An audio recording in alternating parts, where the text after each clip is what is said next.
Hi there, how's it going? This is Cross the Rubicon channel. I'm just sitting on the side of the road here in North Canterbury because I'm just driving and thinking. I made a video yesterday of what's happened in the world, and as per usual, I watched Neil Oliver this morning saying much the same as what I said yesterday, talking about the digital currency coming in and how it's going to control us. Jacinda made a speech last week at the United Nations, and she's been ridiculed all around the world for this speech. Jacinda Ardern of little old New Zealand. She's been ridiculed for the things she said. Basically, freedom of speech is a weapon of war. That's what she said. And we've got to use all our weapons to stop that weapon of war, i.e. freedom of speech. Jacinda Ardern is insane. The problem in New Zealand is that hardly anybody knows this, because the New Zealand media, well, the sycophantic fawning media that Jacinda pays with New Zealand taxpayers' money to support her in everything she says.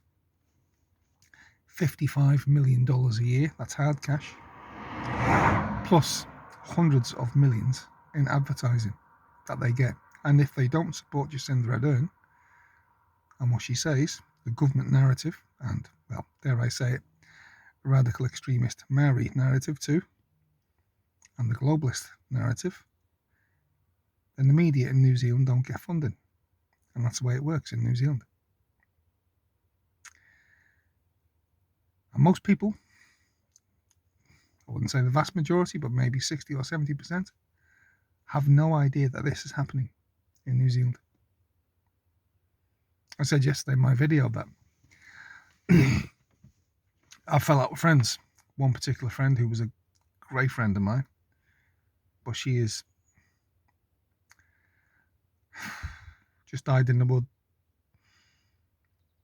Jacinda supporter. She supports everything Jacinda because she's an avid watcher of all news, all radio, reads the Christchurch Press every day, Stuff, News Hub, and she's completely brainwashed by the New Zealand media.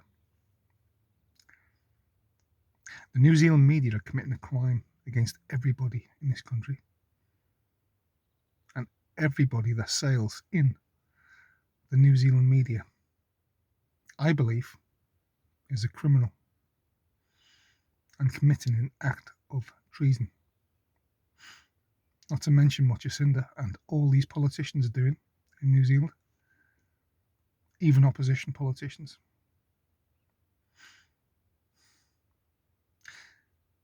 What's scary as well is that these smaller parties, they refuse to say what I say.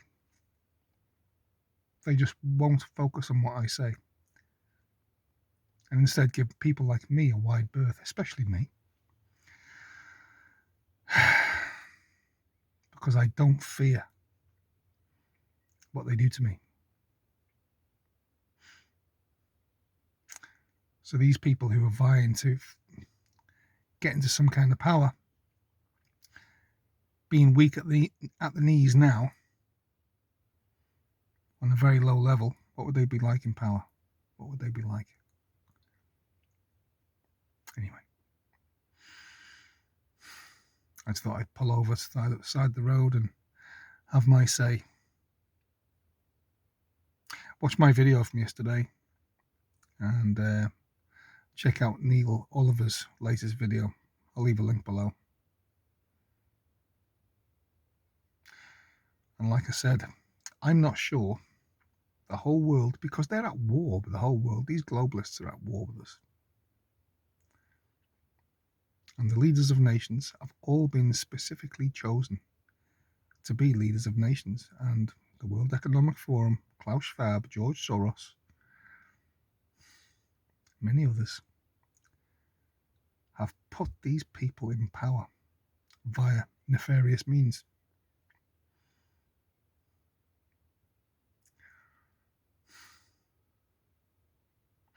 But we'll just have to see what happens.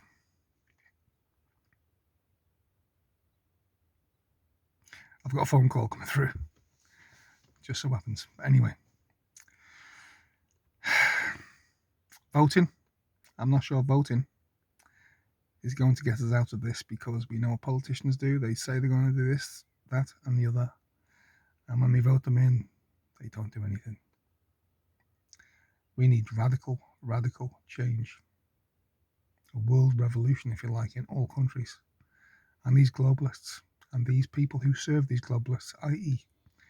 Jacinda Ardern, Justin Trudeau, Macron, Liz Truss, Boris, even the ones that have been before, should all be arrested and charged for treason.